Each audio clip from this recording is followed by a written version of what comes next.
Bueno, gusto saludarlos.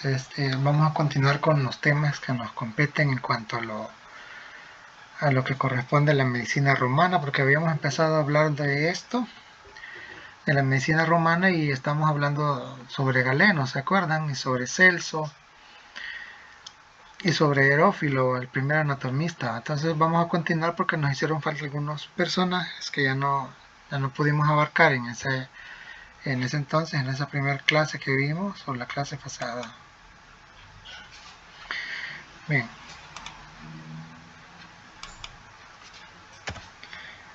pues vamos a hablar entonces de Sorano de Efeso, famoso por ser reconocido como el primer ginecólogo de la historia. Si ustedes recuerdan, yo les había dicho que en cuanto a Roma y todas las otras culturas antiguas, la cultura china y todo eso, bueno, en la cultura china sí veían a las mujeres, ¿va? Pero era señalando con un muñequito eh, una muñeca de porcelana, pues donde les dolía y todo, pero los griegos no, o sea, no podía un hombre examinar a una mujer, entonces, y en este caso, pues los romanos sigue igual, ¿va? Acuérdense que los griegos se mudaron, o más bien fueron traídos por Julio César, les dije, hacia Roma, ¿va? Entonces los médicos romanos eran médicos griegos, ¿va? Pero, entonces Sorano de Efeso, primer ginecólogo de la historia, y como pueden ver, ahí está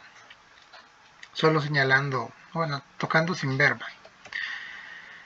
Entonces nació durante el siglo II después de Jesucristo, en tiempos de los emperadores Trajano y Adriano, y ha pasado a la posteridad por escribir la biografía de Hipócrates. Y aparte de eso, pues también escribió un libro de ginecología que se llama De las enfermedades de la mujer. Entonces por eso se considera como el fundador de la ginecología y la obstetricia, que son dos palabras que significan cosas diferentes. Por eso es que el que se quiere especializar en ginecología y obstetricia es las dos cosas, va. Gineco-obstetra. Ginecólogo son todas las enfermedades o ve todas las enfermedades relacionadas con los genitales femeninos o con la mujer. Y obstetricia son aquellos que están, o el obstetra es aquel que está con la mujer durante el parto o el trabajo de parto. Entonces solo conservamos parte de su obra o de ese libro, pero la primera parte está dedicada a las comadronas. Si ustedes recuerdan, yo les había dicho que las comadronas son las mujeres que se encargaban de los partos o de atender los partos, porque como bien saben, no era permitido por los hombres o para los hombres estar ayudando en ese tipo de cosas. Entonces las comadronas en ese libro que hizo Sorano de Efeso hace referencia a las cualidades físicas, espirituales que tienen que tener estas mujeres que ejercían esa profesión. Entonces, a continuación él abordó aspectos de anatomía, fisiología, enfermedades o patologías, porque no puedo decir que es una enfermedad, pero la menstruación, o ellos lo tomaban como patología, menstruación, embarazo y parto, que son las tres cosas exclusivas, digamos, de las mujeres, ¿no? Sorano de Efeso describió hasta 10 posiciones en las que el feto podía adoptar dentro del útero. Recomendó cómo realizar la ligadura del cordón umbilical, es decir, cómo cortarlo, pero haciendo un amarre primero, ¿no? Así como el lavado de los ojos del recién nacido. Entonces, desde esa época ya estaba con la idea de que había que prevenir infecciones en los ojos en el recién nacido y lo hacían pues lavando. En la actualidad se sigue haciendo, pero se hace con terramicina u otro antibiótico tópico que haya, ¿verdad? Entonces, de los escritos de Sorano, pues se puede deducir que él conocía la ruptura de las membranas antes del parto, ¿no? Del ensanchamiento del canal del útero, es decir, de del cuello uterino, pues él se va ensanchando y se va dilatando y se va borrando. Entonces, él ya conocía de eso y cómo se podía acelerar los partos lentos en el caso de que era necesario, pues estirar ese cuello uterino.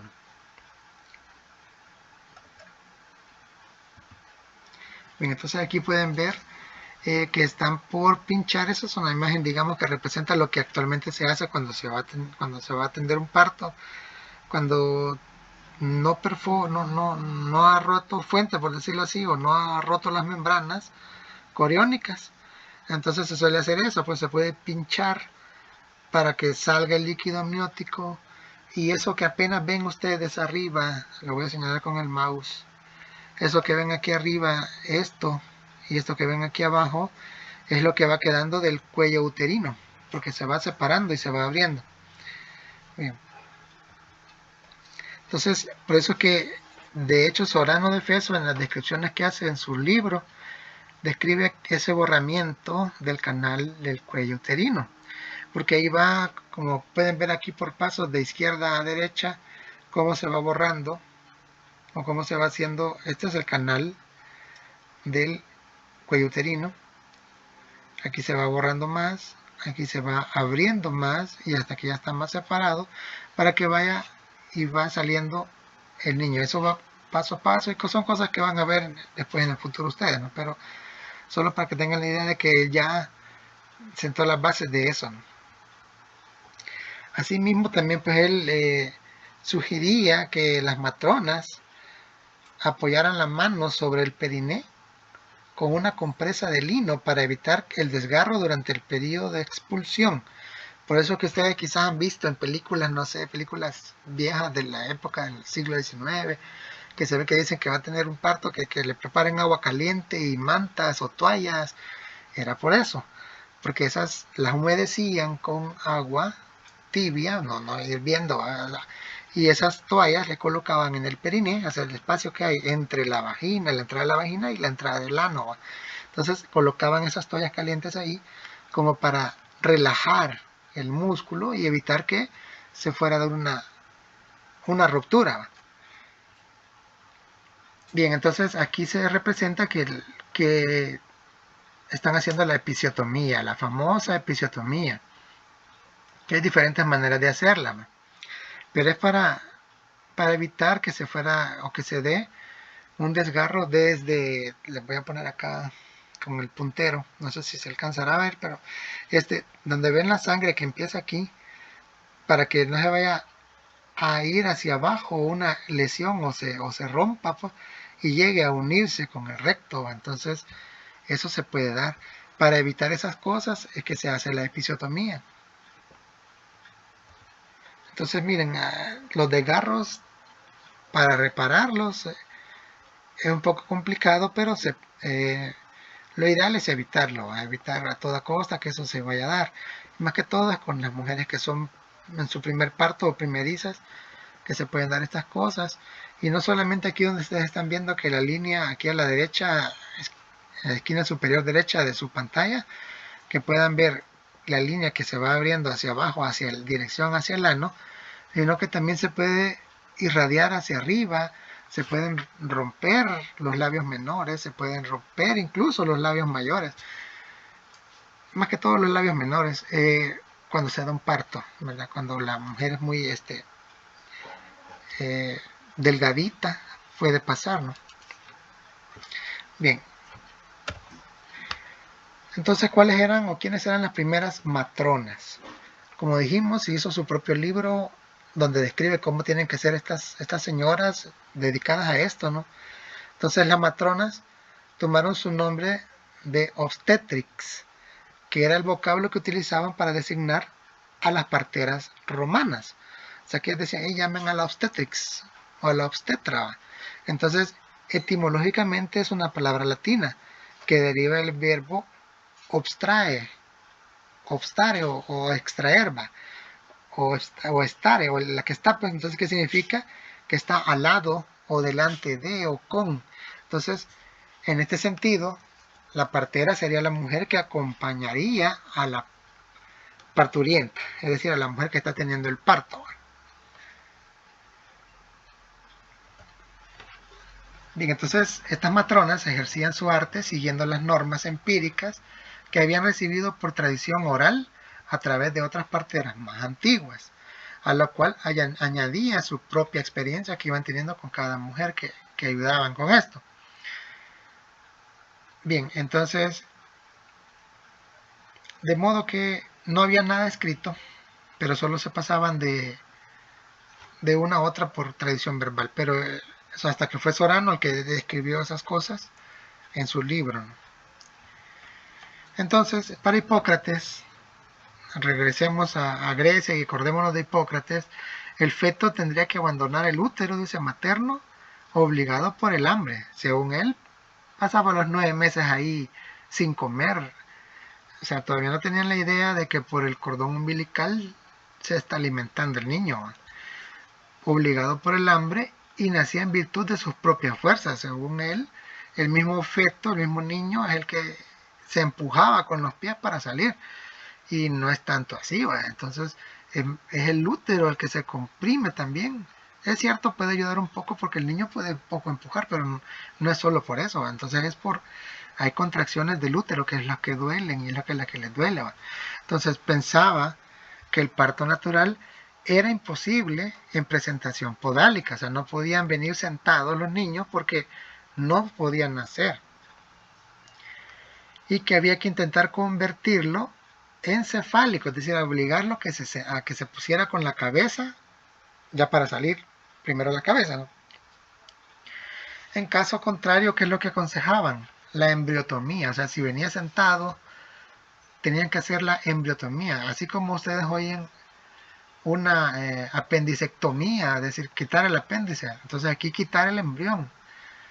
Definitivamente él estaba sano, pero si venía sentado, como no lo pueden extraer, porque lo más probable es que se le quede trabada la cabeza al final, que eso es lo más difícil. Esta es la posición podálica. Puede venir así, con las dos piernitas hacia arriba, o puede sacar primero un pie, ¿no? Entonces esa posición es bien difícil. Entonces usualmente, de hecho, actualmente cuando estamos hablando de posiciones podálicas, esa es una indicación de cesárea para poderlo sacar por el vía abdominal. Bien, entonces, ¿qué es la embriotomía? Lo que decía Hipócrates, esto que ven aquí, va a extraer el feto, pues a como dé lugar, ¿no? Y lamentablemente con ese tipo de acciones, pues lo que hacían era matarlo, ¿va? Y lo extraían así por partes. Bien, Sorano de Feso consideró que las comadronas no necesitaban ser madres para comprender cómo se debía asistir a los partos, pero sí que era necesario que supiesen leer y escribir, eso sí era importante. Esta debe ser capaz, dice, de leer y escribir para poder comprender el arte a través de la teoría. Para él no era suficiente con que solo le pasaran los datos oralmente, sino que tenía que haber estudiado, que tenía que haber leído y saber de teoría primero antes de ir a. Y no necesariamente ser madre, como dice ahí, sino que puede ser una mujer que no haya tenido hijos, pero que sepa leer y escribir para saber de teoría primeramente. Entonces, es necesario que cumpla una serie de cualidades.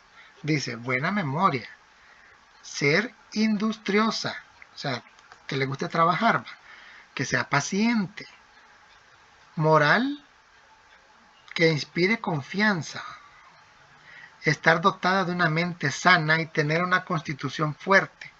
Y finalmente debe poseer dedos largos y delicados con las uñas cortas, porque es cierto, eso de las uñas largas podría causar laceraciones en el feto, ¿no? En el embrión.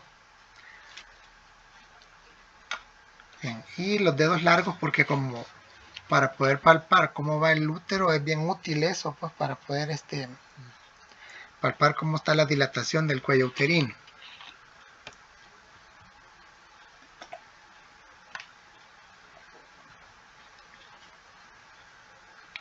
Bien, ¿qué es la teriaca? Es un remedio universal. Andrómaco, que era un médico del emperador romano Nerón, mejoró la receta de esta teriaca. Y se trata de uno de los remedios universales y antídotos más empleados pues, en esa época. La nueva receta de Andrómaco contenía 64 ingredientes Entre esos estaban, miren, por ejemplo, sangre de pato, veneno de víbora, vino y miel, remedio contra venenos vegetales, animales, contra el aire putrefacto, es decir, por haber estado oliendo algo que esté en descomposición, nos podemos enfermar. Mencionaba Andrómaco, entonces él hizo su teriaca, o sea, su poción, que servía para todo eso, ¿no? Para los dolores de cabeza, para la epilepsia o las convulsiones, para la disnea, que es cansancio, y para la hemoptisis, que es escupir flema con sangre. Entonces, eso es hemoptisis. Bien, ¿cómo era la práctica médica en Roma entonces? Continuando con esto, el ejercicio de la medicina en Roma era libre, pero en la época de la República, como ya se ha señalado, estaba mal visto, por lo que la mayoría de los médicos eran de origen griego. Casi no habían médicos romanos propiamente, o los griegos traídos. Bien, a partir del siglo I antes de Jesucristo, la situación cambió y los médicos tuvieron una posición privilegiada. Por ejemplo, no tenían que pagar impuestos, estaban exentos de realizar el servicio militar, tampoco no estaban obligados a ir a ejercer el servicio militar. Entonces, de esta forma se hizo más atractiva la profesión. Todos querían ser médicos porque no querían ir a la guerra que los mataran. Bien, entonces hasta el punto en que fue necesario fijar el número máximo de médicos por ciudad. O sea que de tantos médicos que habían, después prohibieron que estudiaran medicina, o sea, porque en esta ciudad ya hay tantos, y entonces ese es el límite y no pueden haber más. Entonces eso fue algo que fue limitando la práctica médica. Entonces en Grecia clásica, pues la asistencia médica se llevaba a cabo en los iatreion, que es una especie de clínica privada. Aquí ya empezaron las clínicas privadas. ¿Se acuerdan de cuando hablábamos de los egipcios? Que los egipcios no había, o sea, un lugar donde la gente pudiera ir a pasar consultas, sino que iban al domicilio del paciente, ¿no? Pero entonces aquí en Roma comenzó esto de las clínicas, una especie de clínica privada, aunque recuerden que cuando hablábamos de la época de Grecia, había algo parecido a una clínica que era lo de los templos de Esculapio, porque ustedes se acuerdan que llegaba alguien, llegaba el peregrino, daba su ofrenda, se pagaba, y los otros, los sacerdotes que estaban allí, o sea, los terapeutas, entre comillas, terapeutas, les daban su terapia, o sea, los ponían en baños, los bañaban, los perfumaban, los drogaban para que ellos tuvieran alucinaciones y todo, y les decían que se iban a curar. Era una especie de clínica hasta cierto punto, pero entonces aquí ya con Roma, en Roma, pues ya se realizó lo que se llaman las tabernaes. Como es sabido, pues el foro era la plaza principal de la ciudad romana, entonces alrededor de la cual tenía lugar la vida económica, política y administrativa de la misma. Entonces ahí en esa taberna, o sea, es decir, toda esa parte central de la ciudad es donde estaban esas clínicas, que se llamaban iatreion. Entonces, a las estancias o dependencias destinadas exclusivamente a la preparación y distribución de fármacos se les denominó medicatrinas, que asemeja actualmente a las farmacias. Es decir, había un lugar específico en el cual el médico podía haber recetado algo y en estas medicatrinas, o sea, en estas farmacias, se los despachaban, se los vendían. Entonces estamos rotuladas la entrada y adornadas con el símbolo de Esculapio. Todavía en Roma y todavía seguían con el símbolo de Esculapio, que era lo de la serpiente y una serpiente enrollada en una varita.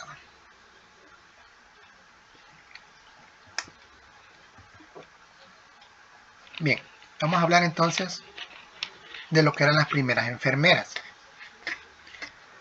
En el Nuevo Testamento,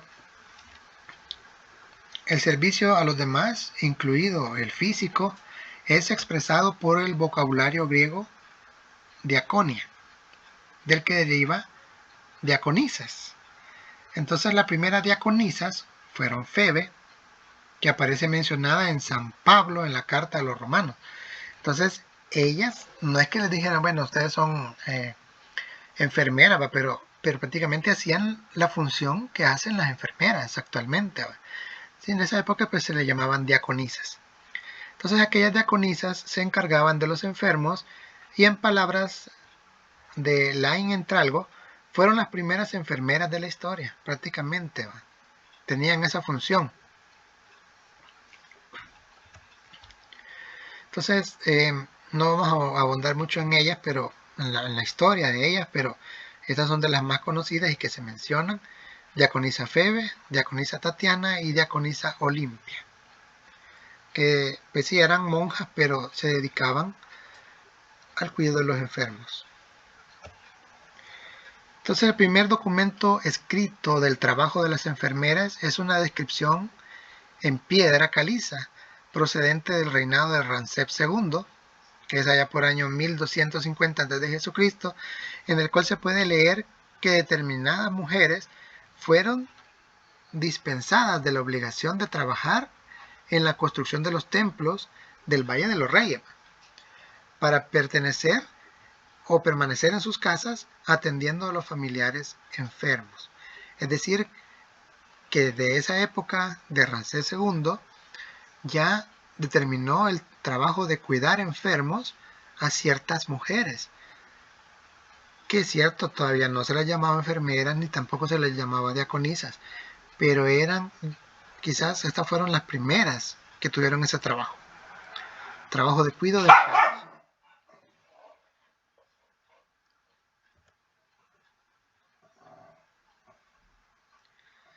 La mayoría de los estudios están de acuerdo en afirmar que la profesión de enfermería surgió en la India en torno al siglo IV a.C.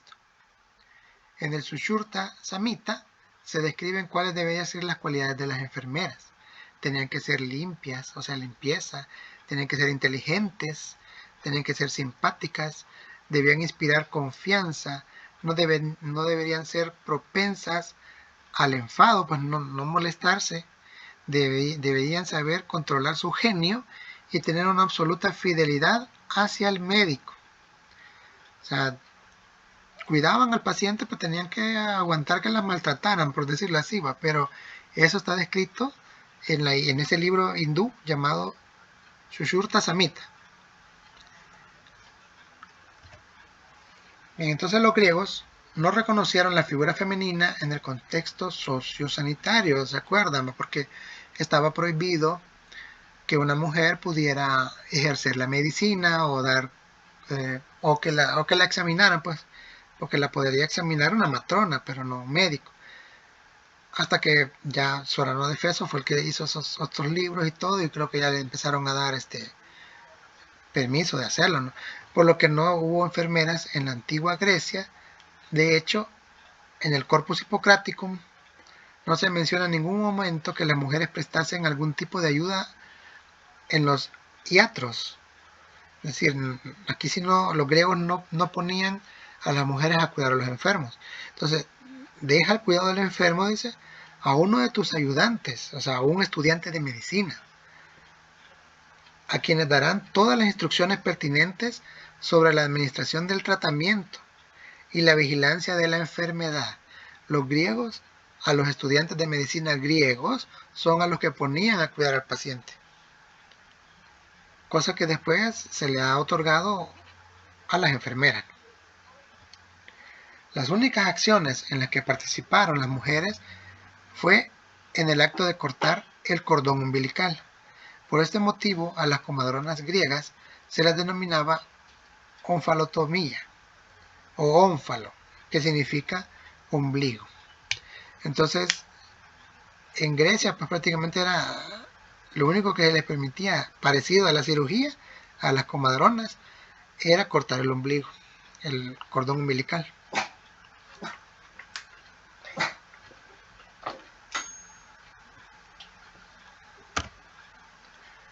Bien, ¿cuáles son las aportaciones de la medicina romana? La medicina romana hizo fundamentalmente 3 aportaciones a la medicina. Causó o dio un mayor desarrollo de la cirugía, la construcción de los primeros grandes hospitales y la realización de obras sanitarias, como los baños públicos o canales o conductos que transportaban agua potable, pues. Y acuérdense que los hindús son de los cirujanos plásticos de preferencia que habían, o más famosos, pues que tenían mucho instrumental médico, que eso pues también lo adoptaron en la cirugía romana. Entonces la cirugía es la sanidad militar, o por ejemplo, hablando de los militares, pues sin duda fue de gran importancia para el mantenimiento y la expansión del orden romano. Acuérdense que Roma constantemente estaba en guerras o andaban ahí con los soldados, pero el mayor desarrollo de la cirugía se circunscribió prácticamente en el campo de la cirugía militar. Sabemos, por ejemplo, cada legión romana constituida por 5.000 soldados de infantería, entonces estaba asistida por 24 cirujanos. Disponían de unos 200 instrumentos quirúrgicos, quizás hasta más amplio de lo que tenían los hindúes. Pero sí era importante que hubieran médicos para el cuidado de los soldados. Todos los cirujanos militares sabían cómo usar los torniquetes, los clampajes arteriales y las ligaduras para detener las hemorragias. Además sabían que la amputación podía prevenir gangrenas mortales, porque si dejaban el pie así amputado por una explosión o algo, o que se lo hayan cercenado con una espada o contaminada o algo, entonces ellos sabían que tenían que amputar el miembro que había quedado mal para evitar que se le terminara de gangrenar, y haciendo un torniquete previamente y todo. Entonces, pero sin duda, lo que más sorprende es que estos médicos romanos ya utilizasen métodos antisépticos, a pesar de que obviamente desconocían la relación que existía entre los gérmenes y las enfermedades. Acuérdense que les dije en las primeras clases de que en el siglo XIX es cuando se empezó a pensar en que habían pequeños microbios o seres que causaban enfermedades. Acuérdense del miasma, que ellos decían que por el aire se pasaba las cosas, y hasta cierto punto tenía razón, pues por las bacterias, los virus y todo lo demás, pero ya ellos tenían la idea de que el hacerse asepsia, lavarse las manos, cuidados antisépticos, esos métodos servían también para limpiar los instrumentos que utilizaban. Hervían el instrumental antes de ser utilizado, para no reemplazar el mismo instrumento, no utilizar el mismo instrumento sin antes haberlo rehervido para poderlo utilizar con otro. Además, es sabido que lavaban las heridas con acetum, que es un potente antiséptico. O sea, ellos tenían una idea de que para curar las heridas, pues tenían que haber asepsia, limpieza, tanto para el médico como para la herida o el área donde iban a trabajar.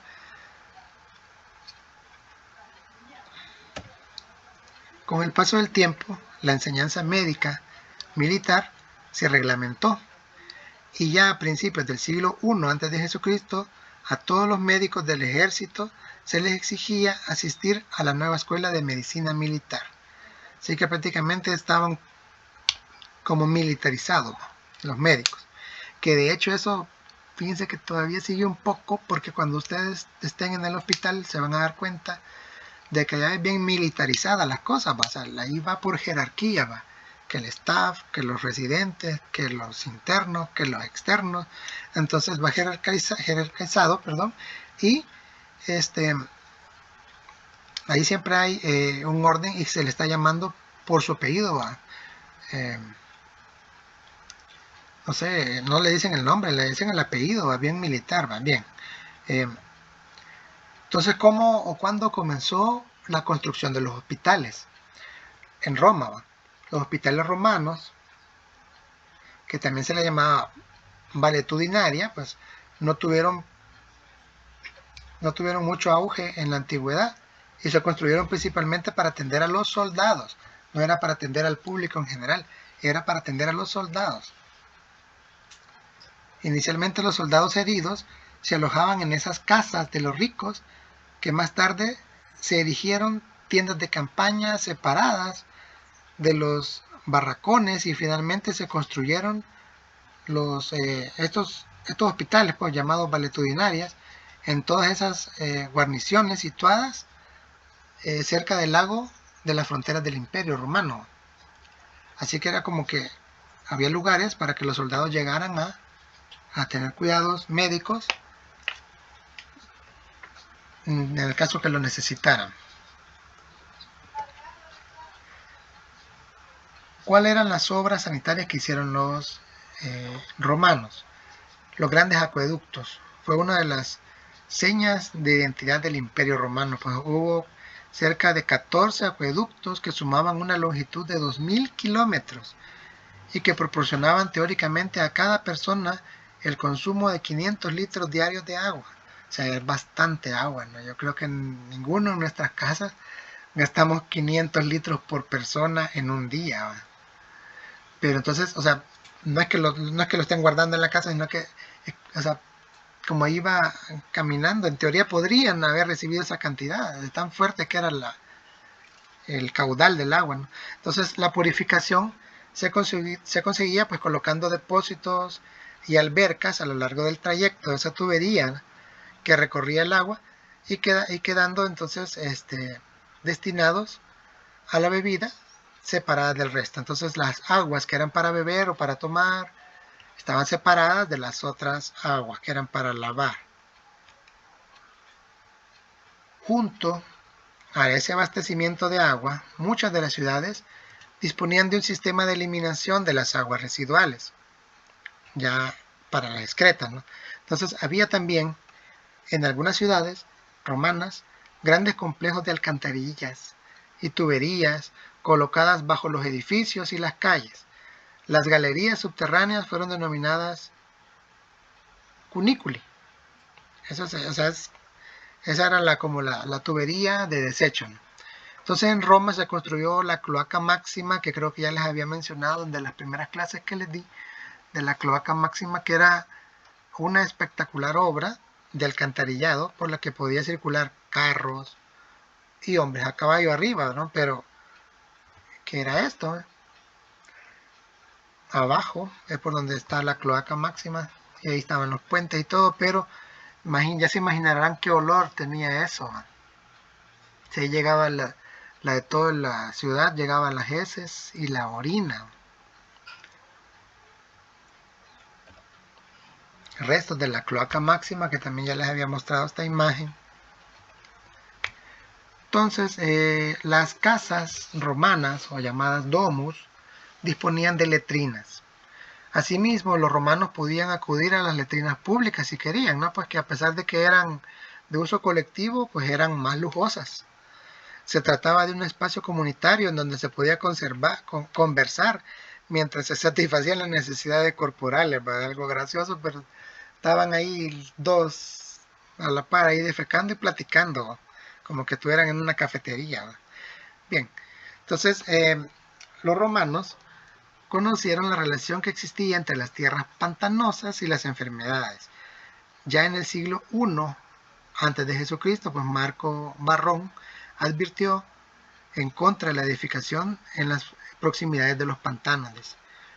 ¿Por qué? Pues porque ahí dijo, porque allí nacen ciertas diminutas criaturas que no pueden verse con los ojos, que flotan en el aire y entran en el cuerpo por la nariz y la boca, causando graves enfermedades. Así que ya tenía la gran idea de que los pantanos, que tiene razón, pues la humedad, los hongos, las esporas de los hongos son las que andan flotando por ahí, ¿no? Pues también pueden haber virus y bacterias, ¿no? Pero más que todo los hongos son los que flotan por sus esporas y por la humedad que hay ahí, ¿no?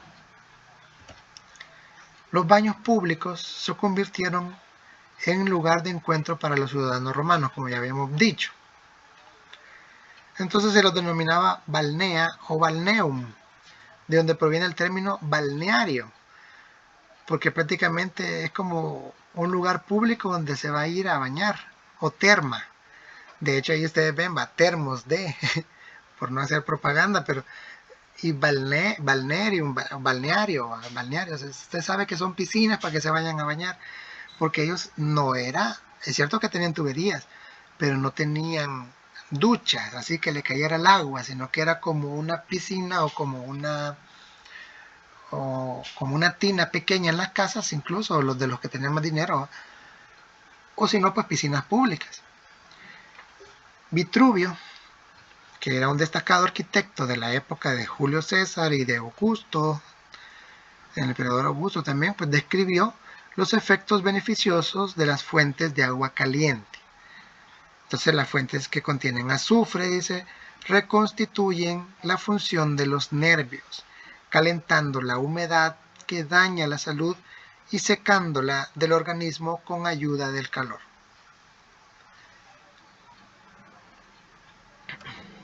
Bien, entonces Vitruvio pues hizo esta pintura también, que es El hombre de Vitruvio, famosa, que de hecho sirve para o ha tenido utilidad en que las medidas del largo de los brazos, del hombro al codo y todo eso, pues hay fórmulas para poder sacar la estatura de una persona y es basado en esto, basado en esto. Bueno, entonces siguiendo con los baños de los romanos, pues existían unas dependencias llamadas apoditerium, que es una especie de vestuarios en donde se despojaban de la ropa y a continuación pues pasaban a la calderium, dice, a la caldera, pues. Era como baños de agua caliente, como por decirlo así, como un spa, pero no era que solo van a estar sentados, sino que metidos en el agua caliente. ¿Va? Bien, entonces esa terapia de los baños de vapor también, y frigidarium para los que eran con agua fría también. Además de los natatorium, que eran las piscinas al aire libre, esas no estaban ni heladas ni calientes, acá estaba al aire, temperatura ambiente. Bien, entonces, si tienen dudas con respecto a la clase, pues me pueden escribir al correo. Espero pronto volverlos a ver ahí personalmente. Cuídense mucho.